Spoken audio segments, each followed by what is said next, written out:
Welcome back, everybody. I'm Msnbc, and for those of you still with us, hey, thanks for sticking around. If you're just joining me, welcome. Donald Trump under fire and under the microscope right now. Once again, new revelations about his efforts to get the U.S. Department of Justice to sign off on his election lies. Well, at the same time, after nearly 850 days, Democrats in Congress finally get the green light to get their hands on Trump's taxes. It is about damn time. That was the reaction of one congressman who's been fighting for years to get them. Bill Pascrell from the House Ways and Means Committee joins me shortly to talk about what they plan to do with the taxes when they get them. On the Senate side of the Hill, a rare Saturday session continues right now with a bipartisan infrastructure bill. The main topic with this promise from Senate Majority Leader Chuck Schumer. I have said for weeks that the Senate is going to move forward on both tracks of infrastructure before the beginning of the August recess. The longer it takes to finish, the longer we'll be here. But we're going to get the job done. Story that has gone beyond sports to a national conversation about mental health and when it is okay to say enough is enough. Simone Biles and her decision to pull out of competition at the Olympics and the backlash that she's faced from some brave keyboard commandos. But I do want to start first with the former president's taxes. And with that, want to bring in Democratic Congressman Bill Pascrell of New Jersey. He's also chairman of the House Ways and Means Subcommittee on Oversight. And David Fahrenthold, reporter for the Washington Post and Msnbc contributor. Welcome to you both, guys. Thanks for joining me on a Saturday afternoon. Congressman, I want to start with you on this one and kind of ask you to expand on your initial reaction, which I read was it's about damn time. Perfect. That's what I think. I think we've waited 4.5 years long enough, Yasmin. I started this on February 2017, a month after the president was sworn into office.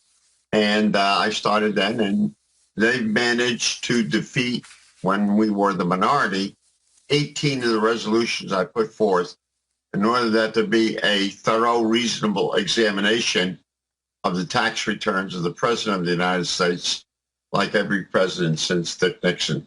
So I thought it was a reasonable ask. In fact, I went to the Republicans, Mr. Brady, who was the chairman of the Ways and Means at that time, and asked him if he'd like to do it with me. So it was nonpartisan, get a lot of nonsense out of the way. And he laughed at me. That's exactly what he did. But the fact of the matter is we knew this is where it was going. We studied it very carefully. The part of the code is 6301. When the Ways and Means Committee or the Senate Committee on Finance or the Joint Committee asks, it doesn't say may or can or will, shall give those tax returns to the appropriate committee. And so finally, the Justice Department, and it's a different Justice Department, thank God, the Justice Department said that there is reason. We have given good reason in order to do that. We're not snooping. This is part of our oversight responsibilities. No person is above the law. Not any congressman, any senator, or the president of the United States. The 61 is very clear. It was created after the famous Teapot Dome scandal in Wyoming, where in 1921, some Democrats were involved in this scandal, although it was a primarily Republican. It was a joint fraud. They tried to get hold of public lands in order to get hold of the public oils in the naval spoil yards. So look, we've done the work. I want to thank Norm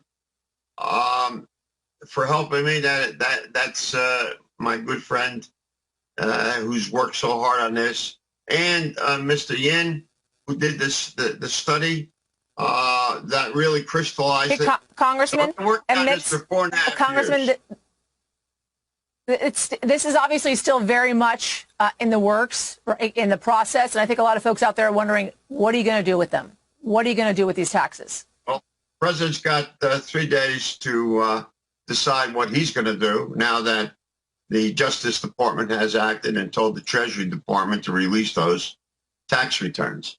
Now, what will the president do? Will he appeal it again? Well, the judge here has really, I think, exposed himself. McFadden, he's a Trumpy. He was nominated by the president to be that judge. He has said that we got to watch secrecy and privacy here. He hasn't obviously read the law, or else he wouldn't make that kind of a decision. We're not snooping. We've given good reason.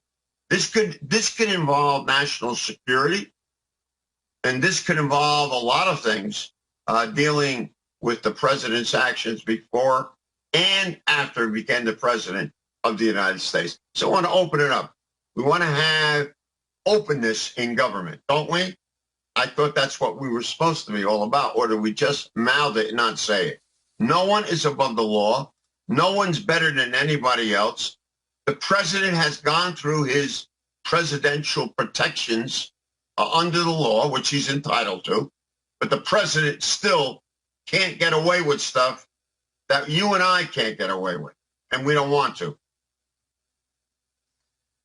David Fahrenthold, I want to bring you into the conversation here, and I think the question to you is, what is the congressman likely to see in these taxes? Well, I had to give a credit to a rival, but the New York Times did some really good reporting last year based on some of Trump's taxes.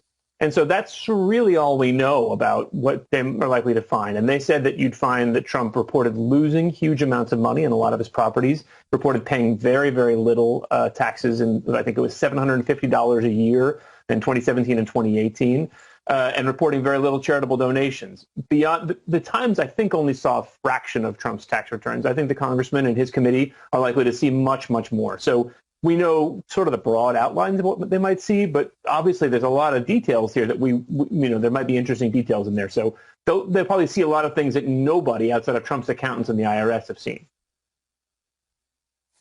Hey, David, when we talk about the DOJ's reporting on this, right, or not reporting, excuse me, when we talk about the DOJ's opinion on this when it comes to presidential privacy and privilege, right, this is not binding necessarily when it comes to the court. So what real weight does this DOJ opinion actually hold? I think obviously, I'll let the congressman answer. Go ahead. David, go ahead. Go ahead. So I think it holds a huge amount of weight, but there's already a legal proceeding here, and Trump certainly will, if he follows the precedent he's followed for the last 5 years, he will challenge this in court. So I think Trump will at least manage to delay this a little bit. But the law, as the congressman said, is pretty clear. If the Republicans don't like it, they can change the law. The IRS is supposed to release anybody's tax returns to Ways and Means. And as the congressman said, that doesn't mean Ways and Means can just give it out the second they get it. But they're supposed to be able to give anybody's tax return. So there's no test you have to pass. There's no legitimacy standard. It's anybody's tax return. So I think it'll be a hard case to win for Trump. Congressman, final word to you. I can say that this is a great day for the law, and this is a great day for the Congress. There's something else involved here, Jasmine. I want to bring it up, and that is the power and the authority of the first branch of government mentioned in the Constitution, and that is the legislature. I didn't, as a congressman, go to the Congress when I was elected to undermine the authority and the power of the legislative branch of government. Read the Constitution. And I think that this has a lot to do with it. In the past 20 years, regardless of whether it's Democrat or Republican, the executive has assumed a lot of the power, and now it is time for the legislature to step up. We have oversight capabilities written into the law, and we intend to follow it. And I want to thank the people, my own staff, who helped us do this all. And Richie Neal, the chairman of the Ways and Means Committee, deserves a lot of credit. He did it methodically, he did it reasonably, and he did it without any animus. He did not do it to undermine the president of the United States. The facts are the facts. The New York Times laid much of it out. And as I predicted in February 2017, the states would get the information before we get it. And New York State has this information, much of it. So I don't care which appeal he makes or how he appeals or how many lawyers he has, those that are not going to be disbarred, how many lawyers he has, he's going to lose in the final analysis. It may take a long time, but as I said when we lost the resolutions, we're not going away. America people aren't going away. This is what it's all about. We're going to be talking about this in the days and weeks to come. That is for sure. Congressman David, thank you both. Very much appreciated. I want to turn now to the Senate's rare Saturday session. Majority Leader Chuck Schumer, knowing the time is of the essence as they continue to await the finalized text, the massive infrastructure deal being put together by a bipartisan group of senators. I understand that writing the text of a bill of this size is a difficult project. I've been part of many such efforts in the past. But I urge the bipartisan group to finish their work so we can begin the amendment process. So regardless, Schumer says they will be moving forward with both physical and human infrastructure plans before their August recess, making it more and more likely that the recess will, in fact, be delayed. Joining me now, Democratic Congressman Adriano Espaillat of New York. He is also Deputy Whip of the Congressional Progressive Caucus. Congressman, thanks for joining us on this. Really appreciate it. Are you at all concerned about the delay so far in the final wording, the text of this bill, the receipt of the text of this bill? Well, there's always a concern with any delay because, frankly, it gives the opportunity for the whole agreement to blow up. And so I'm concerned about that aspect of it. But I am confident in Leader Schumer and his ability to pull this together so that we can get a good infrastructure bill before us in the House of Representatives. Do you believe the text that will come out, we're hearing possibly 2,500 pages of text here, will in fact be the type of text that progressives can support? Well, there's always room for improvement. I'm sure that there will be many members in Congress, perhaps even myself, that will be concerned that one thing or the other was not included. But this is a bipartisan effort, and as such, there will be limitations on it. I would have liked for it to be more. For example, I think that the public transit aspect of it perhaps should be more. But we'll wait and see what the Senate provides for us. We're also, looking forward to dealing with the reconciliation aspect of it. The $3.5 trillion package that will have in it very significant pieces of initiatives that are good for the American people.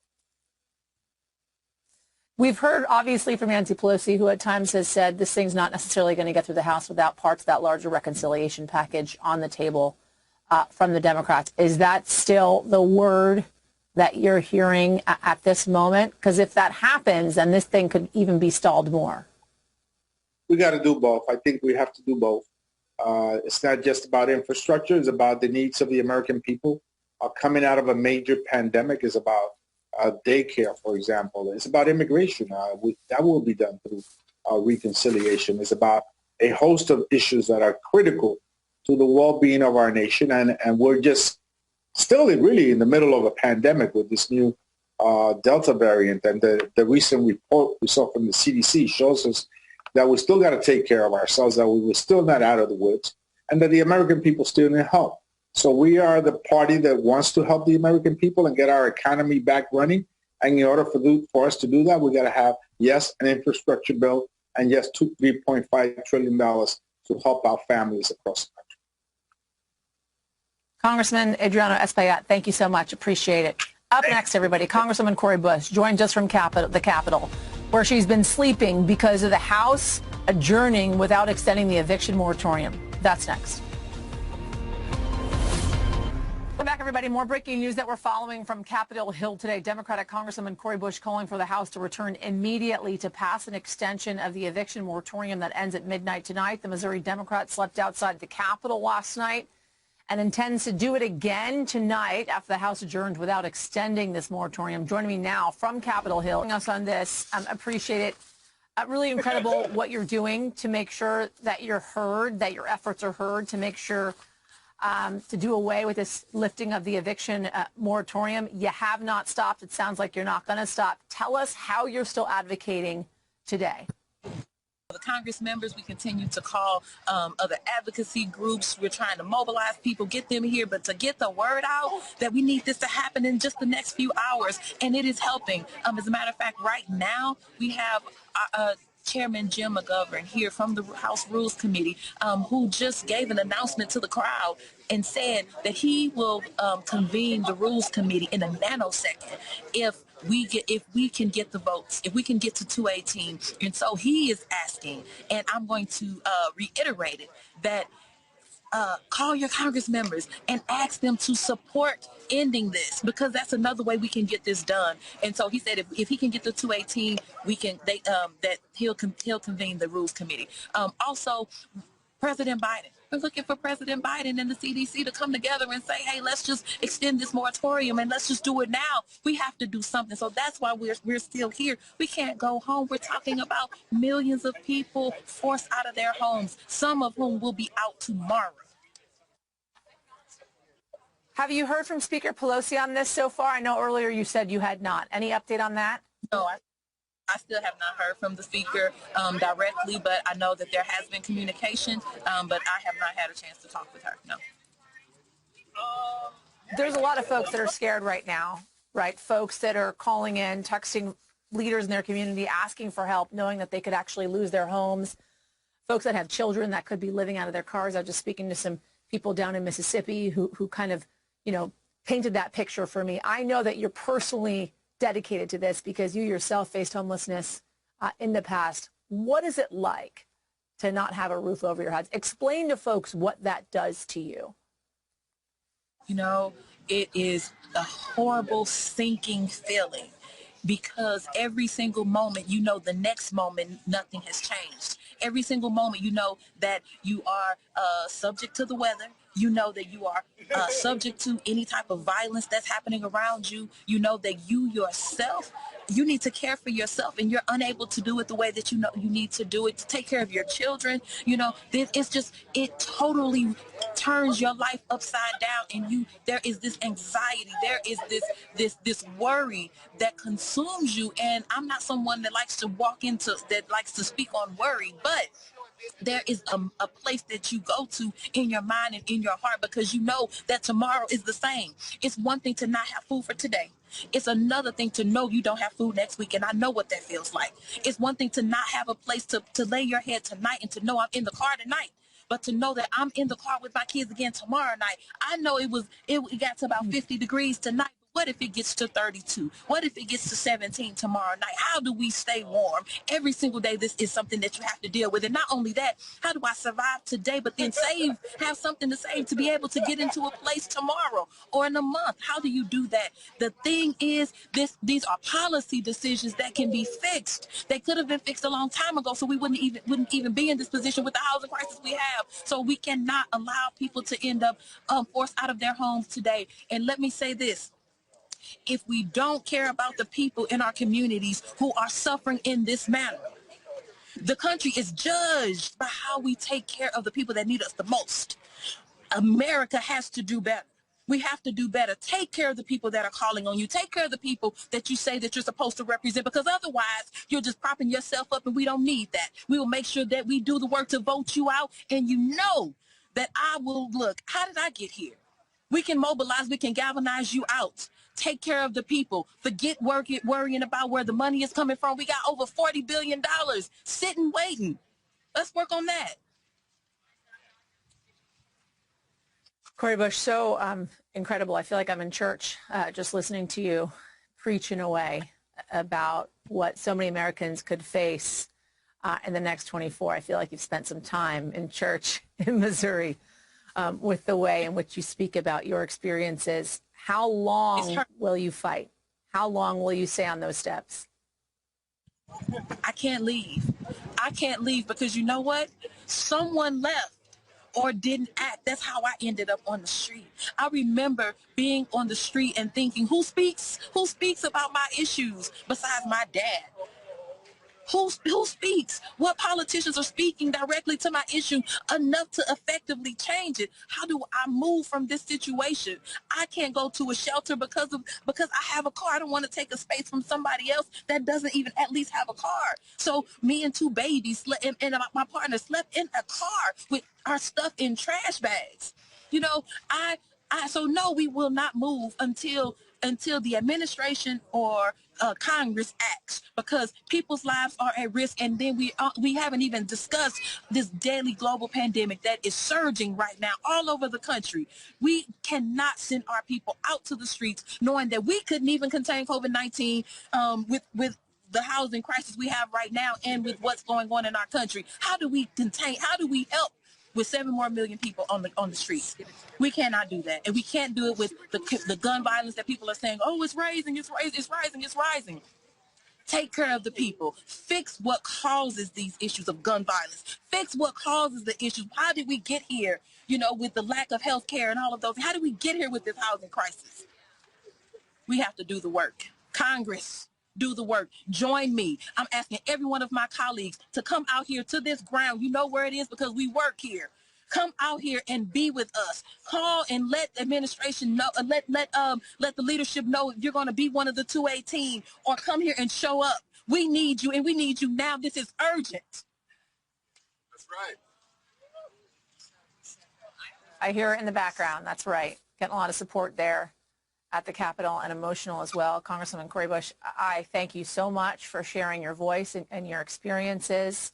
I know people out there hear you and know that you always have a voice and a space on this show to talk about what's happening in the communities around this country. And so long as you're on these steps, I commit to you, I'll have you on to talk about it, to make sure that you are heard. Congresswoman Cori Bush, stay safe tonight, stay warm, and we'll talk to you soon. We'll keep following what you're doing there. Appreciate it.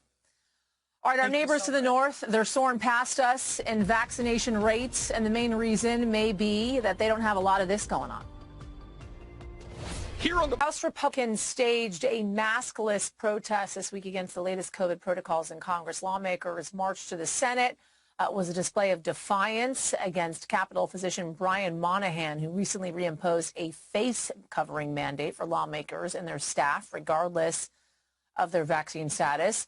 The protest puts a fresh spotlight on the deep partisanship over masks as top Republicans continue to question the point of wearing them as the Delta variant ravages parts of this country. Unsurprisingly, among the most vocal lawmakers pushing back against the updated COVID guidelines on the Capitol, House Minority Leader Kevin McCarthy, there he is, who traded barbs with Speaker Nancy Pelosi over what he calls a lack of science backing up the efficacy of masks.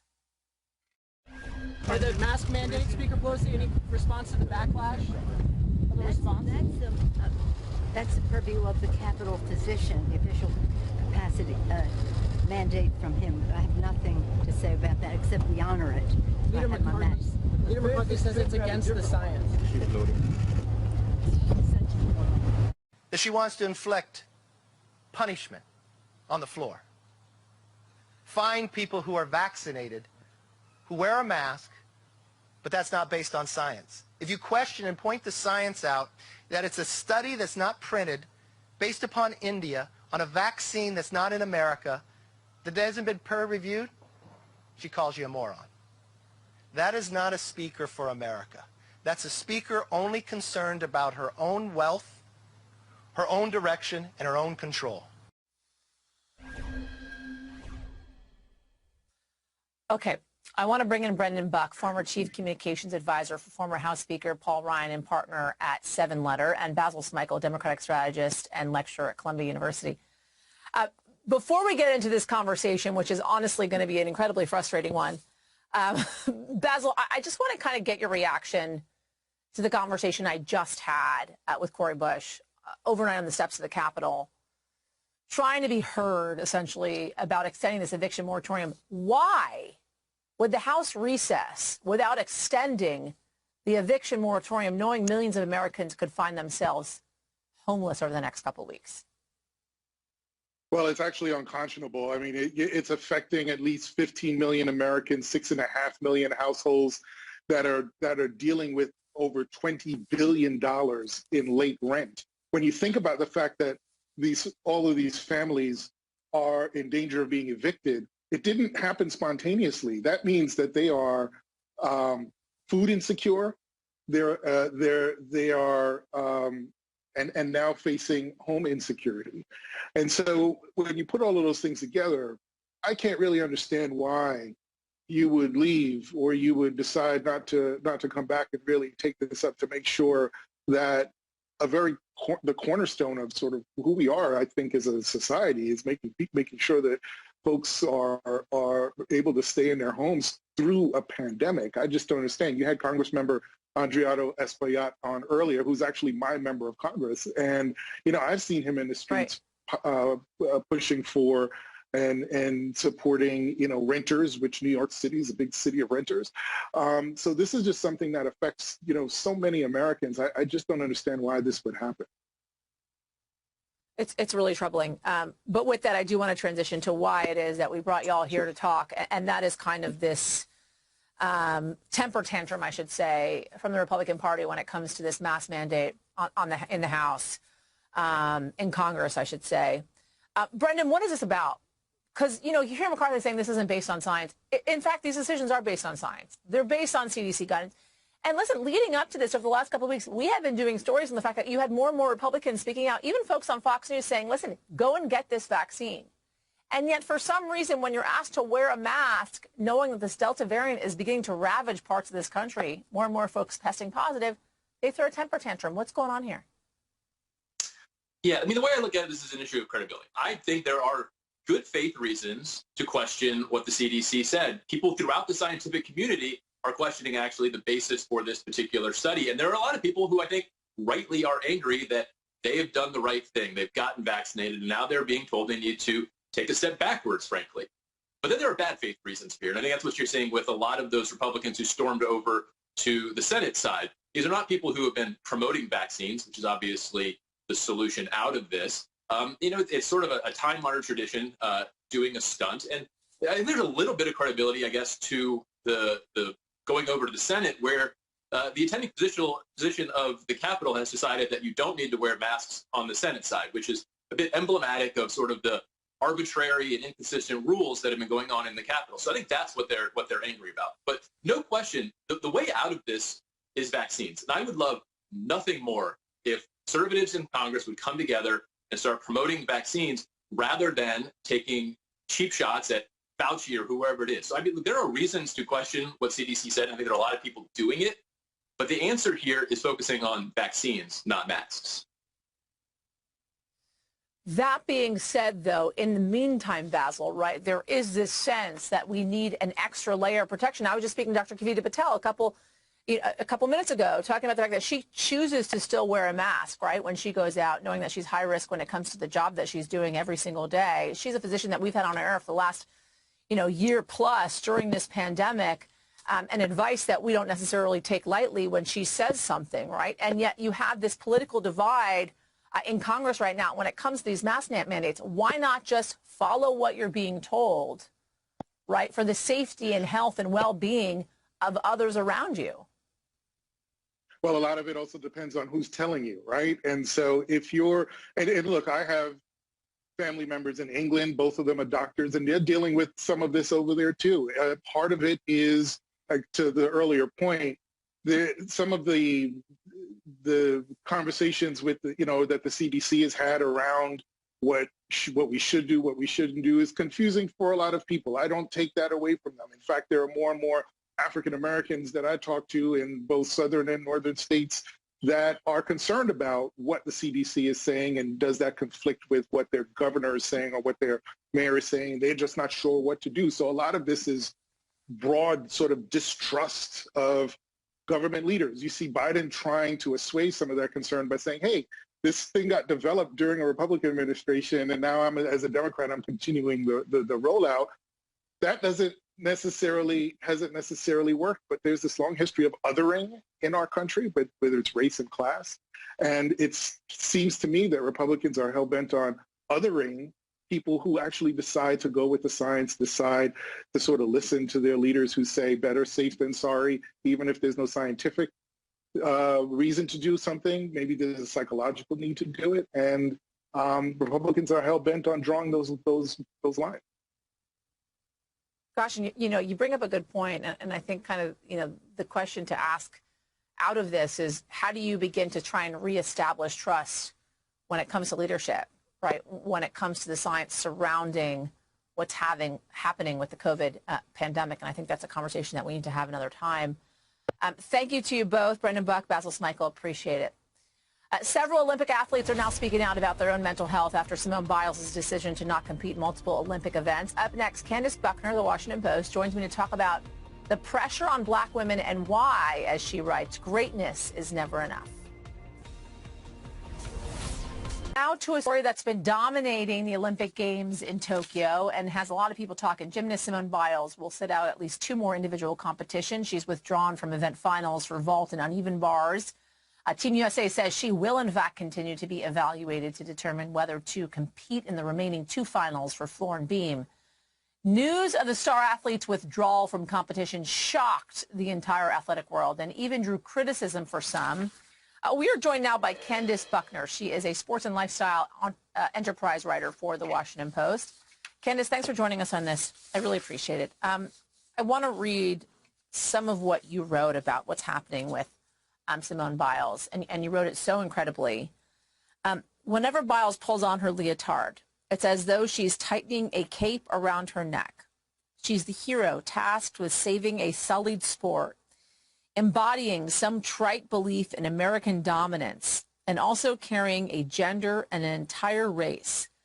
That is a heavy cape, and it chokes, but it's one that exceptional black women and women of color are told to wear. This goes, Candace, well beyond the sport of gymnastics, and we're going to get into that in a moment. But this is also about the fact that Simone Biles is a woman and a black woman. For sure. And I will never dare to speak for all black women, but I do believe there is a shared experience among black women who reach a certain status and women of color who reach a certain status that when they are one of few or they are the one, they take on this responsibility of representing their gender, their race. And at that point, they become more than just an individual.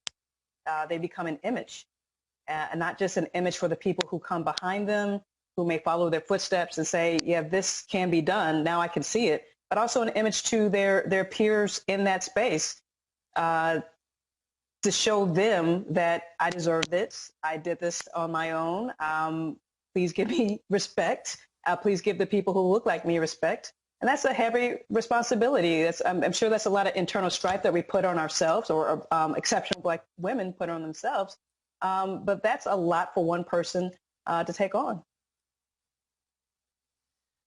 We can't talk about Simone Biles without hearing from her herself. I want to play for you Simone at a news conference on Tuesday after her first withdrawal. I say put mental health first, because if you don't, then you're not going to enjoy your sport and you're not going to succeed as much as you want to. So it's okay sometimes to even sit out the big competitions to focus on yourself. How incredible is it to hear something like that from someone who has achieved so much, the type of strength that it really even took for her to be so upfront and honest, kind of about where she is at? Exactly. The weak thing would have been to hide behind a fake injury. To say, oh, I hurt my toes, or I hurt my back, and that's why I sat out. The strong thing would be transparent and be honest and put yourself out there and say, this is what's happening. And this is what I have to deal with. And I hope other people also put their mental health before everything else. And it is interesting. Recently, we're starting to see this a lot from black women in athletics. Simone Manuel, the first African-American to win an individual swimming gold medal. Before the Olympics, she said that she struggled with something called overtraining syndrome, and she struggled with depression. Naomi Osaka in tennis. She withdrew from the French Open because she said that the post-match media obligations were harmful to her mental health. And so we're seeing these young, superior athletes who just happen to be black women really be transparent about their mental health struggles. And I think we forget as well that, yes, Simone Biles is a black woman. She is a superstar, mega talent. She's also a victim of sexual assault by Larry Nassar, along with so many women from USA Gymnastics. And she has talked about the fact that she felt abandoned by USA Gymnastics. that this was the one thing they should have done was, in fact, protect her and the other girls. And that's not what they did. And she had those feelings leading into these Olympics. Candace Buckner, some incredible writing on this. Really appreciate it. You sharing it with us and joining us this afternoon. Thank you. All right, coming up, everybody, the mystery of the Donald Trump's missing presidential salary, plus a celebration of inclusivity in my head scratcher and high five of the week. Up with the CDC saying Delta is as contagious as chickenpox. From the federal level to your neighborhood, what happens next? Plus, Congresswoman Pramila Jayapal weighs in on efforts to get an infrastructure bill to the president's desk as the Washington State Democrat re-ups her call for a national domestic workers' bill of rights. That and more when we see you for American Voices, 6 p.m. Eastern, only on MSNBC. Head scratcher of the week, a new mystery involving Donald Trump. And what else? Money. The Washington Post coming up empty so far and trying to find out what happened to the final installment of Trump's promised donation of his presidential salary. So Trump basically promised with great fanfare to give away his $400,000 presidential salary to various federal agencies, and he did for 3.5 years. But the Post tried to track down what happened to the final $220,000 of pay. They surveyed all major agencies. None reported receiving anything. They reached out to Trump's post-presidential office and got a promise to seek answers. And then, of course, nothing. We're going to keep you posted if we find out where that money ended up. But we do have our suspicions. Well-done steak and ketchup, they don't really come cheap. And my high five of the week goes to Hollywood legend Jamie Lee Curtis. Why? The proud mom opening up about her family this week, speaking publicly for the first time about her transgender daughter. In an interview with AARP magazine, Curtis saying she, quote, watched in wonder and pride as our son became our daughter Ruby.